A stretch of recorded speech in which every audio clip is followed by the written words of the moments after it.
Selamat malam pemirsa, jumpa lagi dengan saya Desmona Chandra di NTV Tonight. Malam hari langit berawan, jalan licin karena hujan semalam. Berkendara butuh perhatian agar selamat sampai tujuan. Mari kita mulai NTV Tonight selengkapnya. Informasi pertama di NTV Tonight, pemirsa, ada sebuah truk tangki yang terguling di Keramat Jati, Jakarta Timur. Insiden ini menghambat lalu lintas. Kecelakaan juga terjadi di Jalan Manggis, Sawangan. Beberapa pengendara sepeda motor tergelincir akibat jalan licin imbas tumpahan minyak. Ke informasi selanjutnya, pemirsa, dari 7 korban tertimbun longsor di hutan Tirtanagaya, Kecamatan Bolano, Lambudu, Parigi, Motong, Sulawesi Tengah. 3 orang diantaranya berhasil ditemukan oleh tim SAR gabungan dan jenazahnya diserahkan kepada keluarga masing-masing. Hingga saat ini tim SAR gabungan masih melakukan pencarian 4 korban lainnya.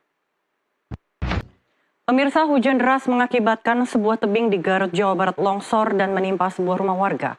Akibat kejadian ini, satu keluarga yang terdiri dari 4 orang meninggal dunia karena tertimpa material batu dan tanah.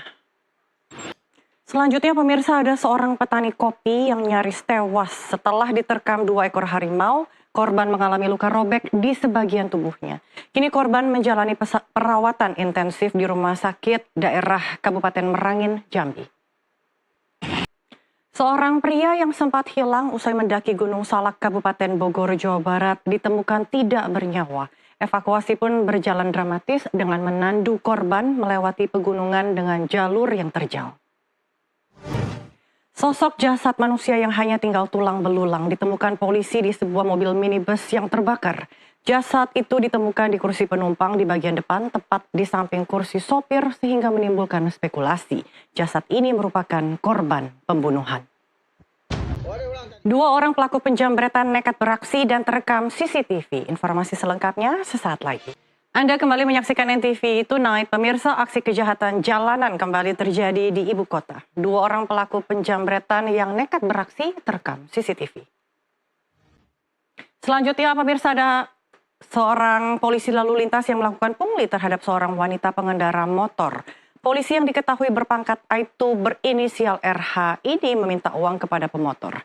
Saat ini Aibtu RH sudah diamankan dan diperiksa serta dimasukkan ke dalam tempat khusus.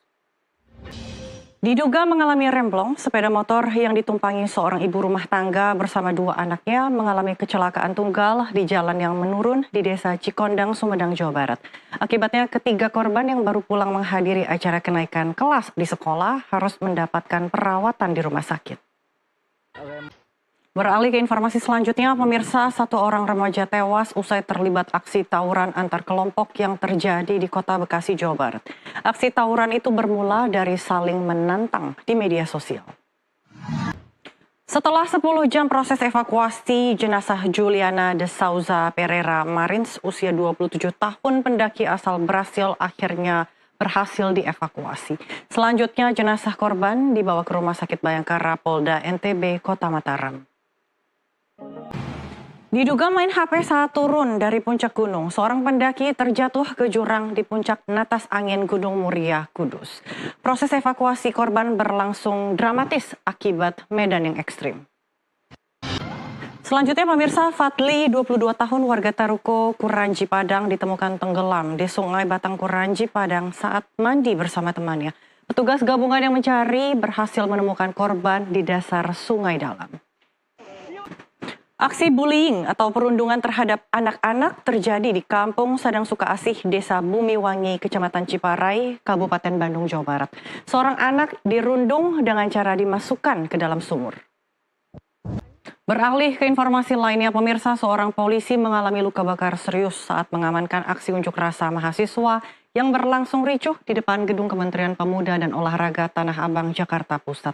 Dari 20 mahasiswa yang ditangkap, polisi tetapkan 6 orang sebagai tersangka dengan jerat pasal berlapis. 13 WNI dari Iran tiba di tanah air. Informasi selengkapnya sesaat lagi. Masih di NTV Tonight, pemirsa, proses eksekusi sebuah rumah di Kabupaten Mempawah, Kalimantan Barat diwarnai kericuhan.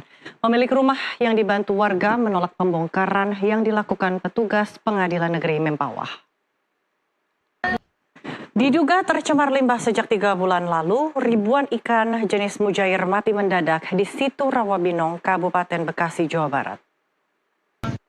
Gubernur Jawa Barat, Deddy Mulyadi mengambil langkah tegas dalam upaya menjaga lingkungan. Dalam hal ini, Deddy berencana menggandeng marinir TNI Angkatan Laut. Menurutnya, keterlibatan marinir bukan sekedar solusi teknis, melainkan visi besar untuk mengembalikan kejayaan wilayah darat dan laut di Indonesia. Selanjutnya, pemirsa, proses pemulangan WNI dari Iran terus dilakukan oleh Kementerian Luar Negeri dan sejumlah instansi terkait. Gelombang ketiga dengan jumlah 13 WNI tiba di Bandara Soekarno-Hatta Kamis sore. Meriam air dan gas air mata digunakan polisi untuk membubarkan demonstrasi. Masih di TV Tonight, pemirsa, meriam air dan gas air mata digunakan polisi untuk membubarkan demonstrasi anti pemerintah di ibu kota Kenya, Nairobi, Rabu 25 Juni. Selanjutnya, pemirsa, ada seekor beruang yang berkeliaran di landasan pacu yang memaksa sebuah bandara di Jepang membatalkan penerbangan pada tanggal 26 Juni atau hari ini. Peristiwa ini membuat bandara itu terlarang bagi penumpang untuk hari itu. Selanjutnya, Legoland di Billund, Denmark menggelar pameran tentang pembangunan jalur Fehmarnbelt, terowongan bawah tanah sepanjang 18 km yang ketika selesai dibangun akan menghubungkan Jerman dan Denmark. Eskalasi konflik antara Iran dan Israel menimbulkan dampak kerusakan yang besar. Salah satu kerusakan yang parah ada di sebuah penjara di Iran, Teheran. 3 warga Palestina tewas di tengah bentrokan dengan masyarakat Israel di tepi barat Rabu 25 Juni 2025. Insiden ini terjadi di tengah meningkatnya ketegangan di wilayah itu. Keinformasi berikutnya, pemirsa, banjir besar terjadi di Provinsi Guangxi, Tiongkok, Kamis 26 Juni waktu setempat. Akibatnya sejumlah kota dan desa terendam banjir kiriman dari hulu sungai, sebanyak 6 orang meninggal dunia. Sekian perjumpaan kita, pemirsa. Ingat, besok tanggalan merah. Selamat Tahun Baru Islam 1 Muharram 2025. Selamat beristirahat, selamat malam.